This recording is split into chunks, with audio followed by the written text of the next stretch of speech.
Allez, dans les autres actualités du jour, après avoir regardé autour des 0D, ces 0D vendus par des internautes qui ne veulent plus passer par des brokers, mais directement par leur popoche. Alors, la nouvelle actualité, là, c'est quoi donc?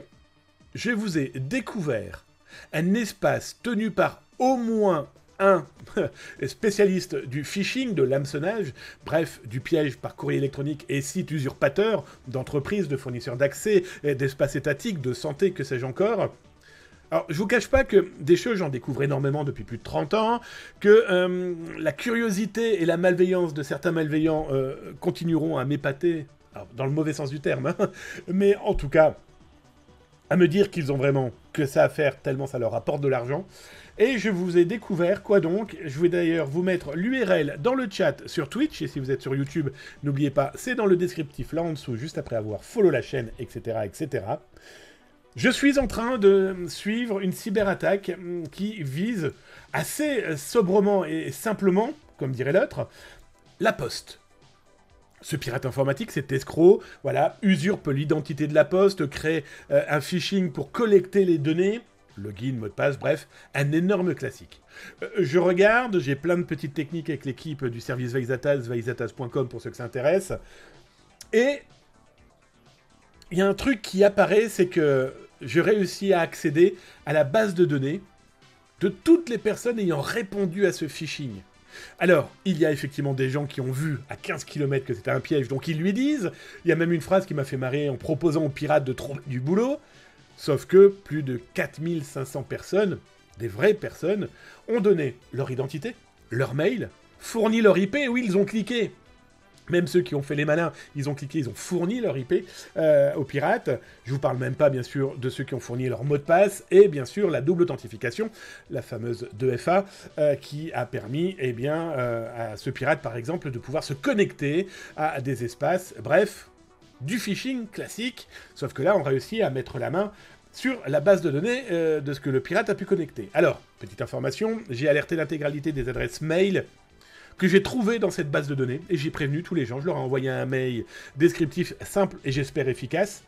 Voilà, je suis Damien, bancal, zatas.com, j'ai rien à vous vendre, vous êtes fait piéger par un phishing, voilà ce que le pirate a connecté sur vous, hein, donc le mail, votre IP, votre mot de passe, la double authentification si vous l'avez fourni.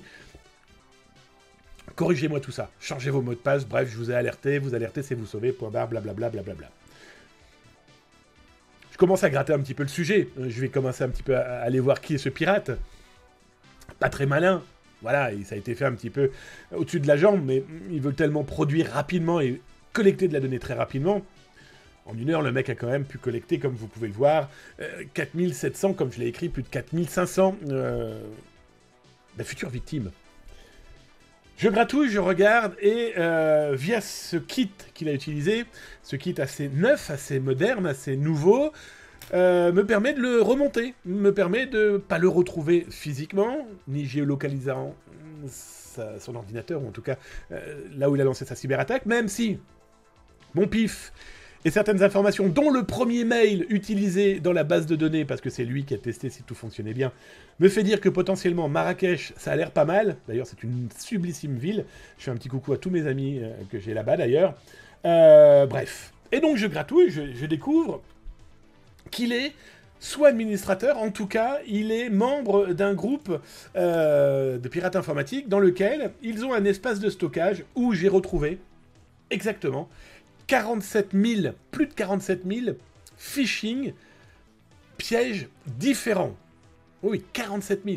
Avec les URL, avec le contenu, bref, un vrai petit lieu de stockage avec des données qui datent déjà de 2021 à, il y a quelques jours, de 2024. Alors là, je vous montre l'un des outils que j'utilise, des outils maison, 100% maison de Zatas et du service veille.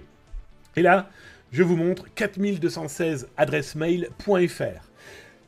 730 adressemail.com, 63 adressemail.net. J'ai caviardé dans mon outil les adresses mail qui sont d'entreprise, qui sont des choses beaucoup plus ciblées. Oui, parce que orange.fr, sfr.fr, gmail.com ou je ne sais trop quoi, ok, c'est quand même une adresse mail, surtout si derrière il y a une IP, une 2FA, un mot de passe, mais c'est encore plus intéressant, malheureusement pour le pirate, et l'entreprise surtout, qui l'entreprise le mail d'une entreprise. Donc là, j'ai caviardé un certain nombre d'entreprises dont les utilisateurs ont cru avoir été alertés par la Poste. Donc là, je vous ai fait quelques petits tableaux, donc si ça vous intéresse, vous retrouverez tout ça sur Zataz. Mais là où ça devient complètement fou, c'est que... Là, c'est d'ailleurs un autre outil de Zataz, du service Zataz, où là, on se rend compte qu'il y a 612.com différents que le pirate utilise au moment où je découvre ce lieu de stockage. Alors, ce qui est intéressant aussi, c'est quelques petits chiffres. Il y avait très peu de .fr, quelques CA canadiens, quelques Suisses, quelques Belges. Mais je me suis amusé à faire une addition. Alors, j'ai extrapolé, comme je l'explique dans l'article. Si chaque phishing a collecté 5000 victimes, mais j'entends vraiment des gens qui ont fourni leur mail, leur mot de passe, leur 2FA, leur... Voilà. Par site, donc mon référent, c'est ce blog qui a été utilisé pour lancer ce phishing. Si chaque blog hameçonnage compte 5000 victimes, je prends ce chiffre-là, que je multiplie par 47 000, c'est simple, mon total me fait dire que potentiellement, ce pirate informatique et sa bande ont pu collecter 235 millions de victimes de par le monde.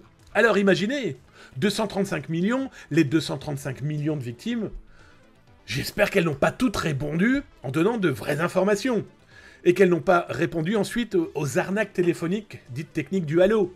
On va se dire que 10% de ces 235 millions de victimes ont vraiment été piégés par ces pirates informatiques.